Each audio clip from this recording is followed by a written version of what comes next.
Let's get more with Chris Gore from Go Markets in Melbourne and Jim Brondas from Ozforex in Sydney. Jim, welcome into the show. First off, let's talk the rally in the euro. How short-lived is that likely to be?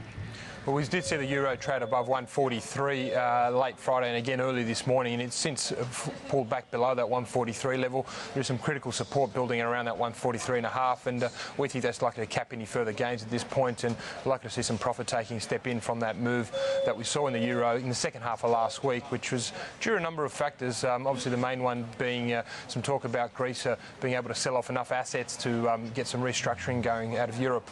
But we still think there's still a long way from being settled, and obviously with what's going on in the Greek Parliament, and we saw on Friday, it's still going to be some time before we see some resolution there on that front. Add to that, I guess, the US dollar's performance, which is that weakness which fueled that, added to that rally in the euro. We think that we're due for a bit of a correction back towards 142. Well, to you, Chris Gore, you agreeing with that one? Because it looks as if Der Spiegel's right in Germany. The Greece has been lying again. They've been doing nothing to get their house in order. Yeah, absolutely right. So, well, it makes perfect sense to have a bearish short-term view on the euro. But certainly one thing we are eyeing, there was some negativity last week around Greece's ability to receive that fifth instalment of the bailout funds. However, we think that some positive comments this week would likely set that straight, and that could actually act in the favour of euro. Although it doesn't change our longer-term view of euro fortunes. Certainly that 143 area is quite critical, and we are valuing the euro. Our model suggests a value of around about 136. So that's quite some distance come off. But I will say that for quite some time we've had that low value for the euro, and certainly expected it to come off a lot sooner than it has. So what we're seeing at the moment is more of an equilibrium established. Looking at the euro-US dollar pair, it really is a battle of which economy is the ugliest. And we are seeing that, of course, essentially at one point that we may see some positive congestion come out of the States, and it really does. It's a very hard one to trade at the moment. Talking to a few technical analysts, it's one that many are sticking away from. On the contrary, we look at Euro-Swiss, which continued to reach successive lows last week. So that really is a testament to what the broad sentiment of the euro currency suggests, and that's that there's a negative outlook in the future. Yeah, that's the question, isn't it, Jim? It seems as if there's perhaps an overpricing of any new money printing by the Fed.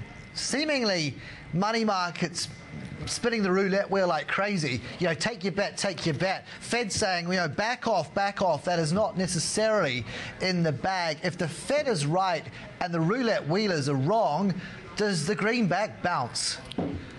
We are seeing obviously some hesitation from the market's perspective in terms of that buying that euro and having the US dollar, sorry, and having that rally. We do think it will happen, not just yet though. It's probably not likely to be this year, or if it does happen, it's going to be towards the end of the calendar year.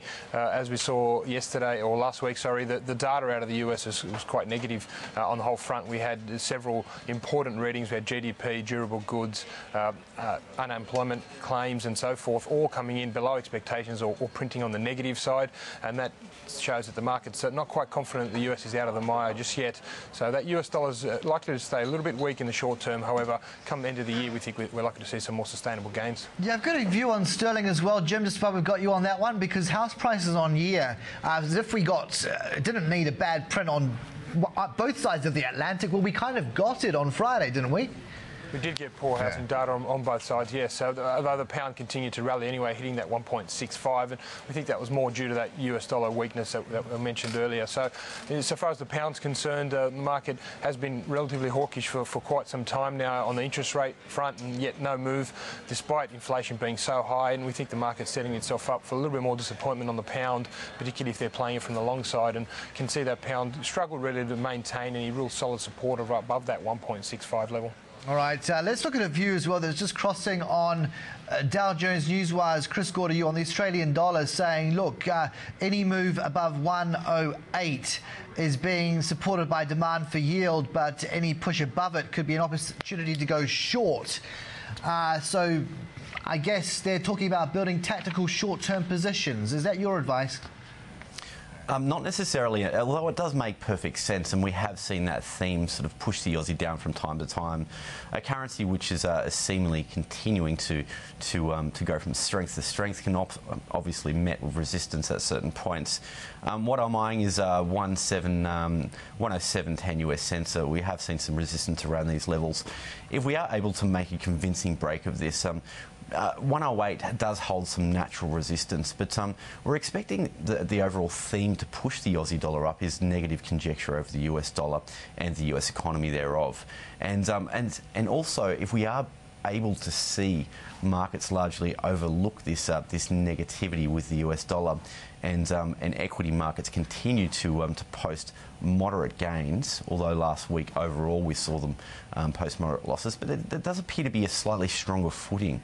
And this, in fact, could aid the Aussie dollar to continue up. Our target for the Aussie dollar is 112 US cents, and it has been that way for quite some time. And we do know, of course, that many commentators out there are even suggesting well in excess of 112 US cents. So we're going to stick with this target, and we believe that the economic environment, although not right now, but in the weeks to come, should be conducive to further Aussie dollar strength. So we don't see that 108 level as a significant headwind for the Aussie dollar.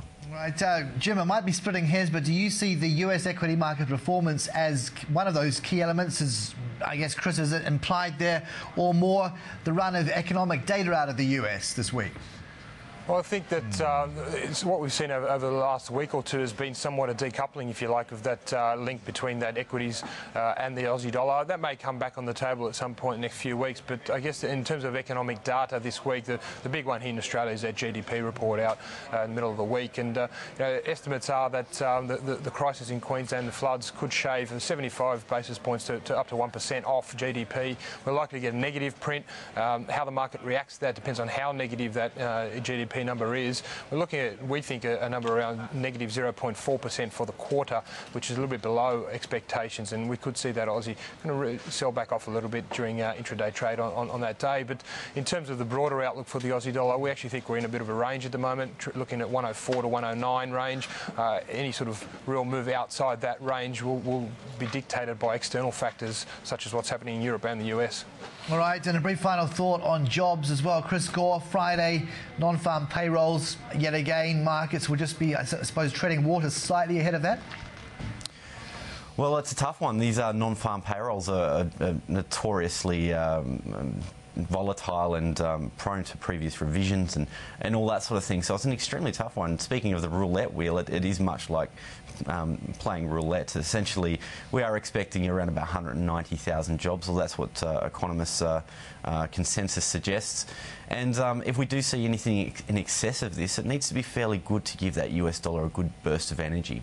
At this point, all signs suggest that we may very well see a less convincing result on Friday. If we should see this happen and demand for the US dollar is decrease, this by default should help some currencies, but it depends on what happens to overall risk sentiment. But once again, very much like playing the roulette wheel, it's not something I like to get involved in.